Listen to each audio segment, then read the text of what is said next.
I'm Jack Gilbert of Gringo Jacks. Gringo Jacks is a manufacturer of flaky chips, sassy salsa, and craft beer barbecue sauces. We are a local Vermont business embarking on raising growth capital.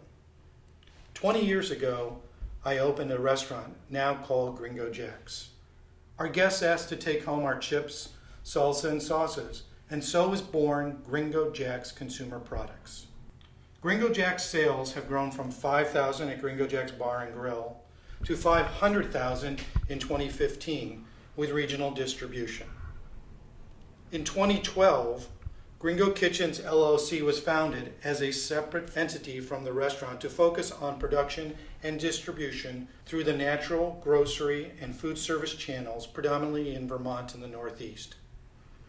Gringo Kitchens LLC outfitted 4,300 square feet production facility in Sunderland, Vermont, with a bottling room and a chip packaging room. Gringo Kitchens LLC will be raising growth capital from Main Street and accredited investors through a Vermont Small Business Offering Exemption. This allows Main Street investors from Vermont to invest in local Vermont companies. We are seeking to raise $750,000 in total, and we will be doing that in several different layers. The first layer is the Vermont Small Business Offering Exemption, otherwise known as a VSBO, and we hope to raise $250,000. This will allow us to borrow capital from Vermont Community Capital of another $100,000, and then we will need to finish up with an additional $400,000. Support local has become a very strong movement. Buy local has become a very powerful social, environmental, and economic force here in Vermont. Gringo Jacks is a champion of the support local movement, whether it's the farmers market across the street, hiring employees, or sourcing from local farms, and growing its operations here in Vermont. The chipping campaign is people-driven. Instead of seeking investment from Wall Street, Gringo Jacks is calling on Vermonters to get involved. Gringo Jacks wants to share its success with the communities that have allowed it to prosper, not Wall Street bankers. Gringo Jacks is serious about keeping investment dollars local. Every dollar spent in a Vermont community circulates somewhere between 3 and 7 times. The $1,000 minimum investment and VSBO accreditation exemption makes the opportunity to invest much more accessible to the majority of Vermonters who do not generally have the capital on hand to participate in these kinds of events. Gringo Jacks is GMO-free, certified, and committed to using the most natural and locally sourced ingredients. Gringo Jacks participates and has a wide footprint in community engagement. The Vermont Food Cover, the Northeast Organic Farmers Association, also the Vermont Specialty Food Association, PAVE, Habitat for Humanity, local schools, and other charitable institutions. Gringo Jacks' line of products, shown on this graph, establishes new market tiers in each of our categories of flaky chips, sassy salsa, and craft beer barbecue sauces. These offerings and brand are unique with on-trend products created with non-GMO and superfood ingredients. Gringo Jacks flaky chips, which presently occupy about 45% of our sales, are made from wheat, not corn. They're flaky, not crunchy, and are made with non-GMO expeller-pressed canola oil. So what is sassy salsa? 2 years ago, I looked at the salsa category. No innovation, nothing new in more than 20 years. So we came up with some new salsas, all in a traditional tomato base with superfood ingredients for unique flavor profiles. Sweet potato, apple ginger salsa, a cucumber jalapeno mint salsa, a curried eggplant and garbanzo bean salsa, and last but not least, beet, quinoa, and orange, which by the way got us in the top 5 food trends at the Summer Fancy Food Show. Our sweet potato apple ginger salsa won 2nd place in the Sassy Salsa contest. We are launching these 4 flavor profiles into an organic line. We'll be using locally grown tomatoes, onions, jalapenos, sweet potatoes, cucumbers, and beets as seasonally available. Last year we used 50,000 pounds of ingredients in our whole line of salsas, and we estimate the new organic line will need an additional 10 to 20,000 pounds, coming mostly from local producers. Longwind Farms, True Love Farm, Clearbrook, Mighty Food Farms, are just to name a few. We're also, for those farms, producing value-added products for them, making them salsas, sauces with the products that they're growing, and they are using those in their CSAs and at their farm stands. Our newest line, and launching this past spring, is 4 craft beer barbecue sauces, made with 4 distinct styles of craft beer, brewed here in Vermont at Hop and Moose Brewery in Rutland, Vermont. We use an IPA, a summer ale, a brown ale, and a porter. And we enhance each of these barbecue sauces with flavor notes from the beer. Summer ale, we add citrus and ginger. The brown ale, we add honey. And our porter has coffee in it to make it more unctuous. And the IPA, our newest offering, is made with sriracha, so it has a hot profile. All have yet another Vermont component, smoked maple syrup, as one of our smoky profiles in our barbecue sauces. Maple products constituting approximately 2% of the product line by volume, and beer constitutes about 7% of the product by volume. Just real, honest ingredients. And as you can see on our graph, we also do food service, selling gallons to restaurants, and also manufacturing chips for restaurant use also. And co-packing has become an important part of our mix. And we co-pack mostly for other Vermont smaller companies that can't afford manufacturing facilities. We do a maple sriracha, we bottle smoked maple syrup, we make a local hummus and other ethnic sauces, as well as applesauce. And we rent the facility to some of the local farmers for them to make their own value-added products. Our barbecue sauces are probably going to eclipse our salsa this year and become 20 to 25% of the mix. And we are at present up about 20% for the whole year, over our last year number of about 518,000. The graphs you see here illustrate our growth over the last 3 to 4 years. In 2012, we opened our production facility at about 250,000.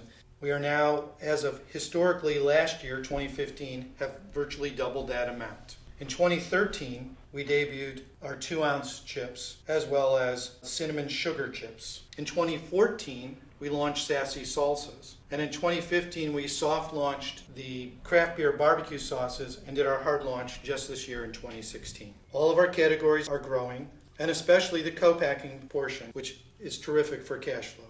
As you can see on this slide, we have several different areas of growth coming to us in 2016 and in 2017. Costco, we completed our third-party audit just in June, which will allow us to start a test run with Costco in Colchester, Vermont. We'll be going up there to do what's called a road show with chips and salsa, and are also be presenting our new 4-pack of barbecue sauce. The potential for this is to have consistent sales up in Colchester, as well as moving into the New England area. Hannaford's, we presented just last month our barbecue sauce line for our 2017 launch across the total chain. We are already in Hannaford's, Price Chopper, and Shaw's locally in the local sets. The potential here is for about 117 stores, probably 100 to 125. And we're currently in about 17 of those stores. ShopRite was presented barbecue sauce and launched in June of 2016. We are presenting chips and salsa this fall. The 2 barbecue sauces that we launched in June have expanded from 50 stores to 100 stores and will be going to 170 stores by next year. We will also be adding in our new IPA Sriracha next year. The potential here with ShopRite, which is a large corporation of 225 stores or more, is for a great concentration in the New Jersey area. We've presented and we're waiting to hear whether starting in 2017 we will be producing a party-sized or large bag size of our flaky chips for Wegmans, as well as salsa and barbecue sauce. Wegmans has approximately 75 stores. And with our new barbecue sauce line, craft beer barbecue sauce, we've made a 4-pack. The 4-pack of craft beer barbecue sauces will be presented to BJ's this January. We also see that this will have great potential for other wine and liquor stores, as well as Costco, as a summer holiday item, as well as a tailgating item. In 2016, we launched the flaky chips into Weis Markets, Redner's, all in the Pennsylvania area. And just recently we heard that Tops will be taking on all 4 SKUs of our new barbecue sauces starting in late 2016. and going into the 2017 barbecue season. We do have lots of different new ideas and repositionings for our products. First off, we're looking to change our chest banner on the flaky chips and drop the word tortilla. And as we just got our non-GMO verification just in the last couple days, add non-GMO certification to our bag, which allows us to state that we also get omega-3s, a healthy dose when you eat our chips. So it is a heart-healthy indulgence. In addition to that, we're looking to add new flavor profiles using ingredients that have healthy trends, or as I call it, the healthy glow. Quinoa, chia, sweet potato, black beans, and bringing those flavor profiles into the chip. One of those might be nachos in a bag concept that we're thinking about, using a black bean flaky chip topped with a cabbage cheese and a jalapeno bottle cap, which is a dehydrated sliced jalapeno. We can also do a 2-ounce cup of salsa paired with a 2-ounce bag of chips. It would be in a grab-and-go situation, both for lunch boxes and schools. The 2-ounce cup has been requested by 150 schools here in Vermont. As you heard earlier in this presentation, we're looking to take our new sassy salsas and do an organic line with them. This will help us build entry into co-ops and natural and organic sets of grocery chains. And I've already talked about our 4-pack of barbecue sauces and the 4 new flavor profiles, including the IPA Sriracha coming out next year. The company is seeking to raise through the VSBO, Vermont Small Business Offering Exemption, $250,000 in convertible debt. What will we be using that for? We'll acquire some additional equipment to help efficiencies in manufacturing. Expansion of this company's sales team, probably one of the more important items, to expand our sales past Vermont and out into not only the Northeast, the East Coast, and eventually national. We'll also be funding the increase in inventories and receivables, which is an ever-growing amount of capital. We'll expand into other regions, as I mentioned earlier, and the development of new products, which we've talked about in the previous slide. The leadership team that we have assembled here at Gringo Kitchens LLC brings together a unique blend of skills. I'm the founder and CEO. I've been running Gringo Jack's Bar and Grill for 20 years, been in the restaurant business for 40 years, and have a master's degree in fine arts. Dan Walters, the Director of Operations, has come up through the ranks at Gringo Jack's and is now working at the factory, managing much of the paperwork for third-party audits, HACCPs, and our food safety programs, as well as helping in manufacturing and keeping that going. Beth Coleman comes with great experience of having run $1 million bread baking operation, very knowledgeable about accounting, small businesses, and also accounts receivables and payables. Bob Colmain was the kitchen manager at Gringo Jack's for 6 years, and he was also on the control team at Mac Molding, and he learned lean manufacturing there. He is ServSafe certified, HACCP certified, as is both Dan and myself.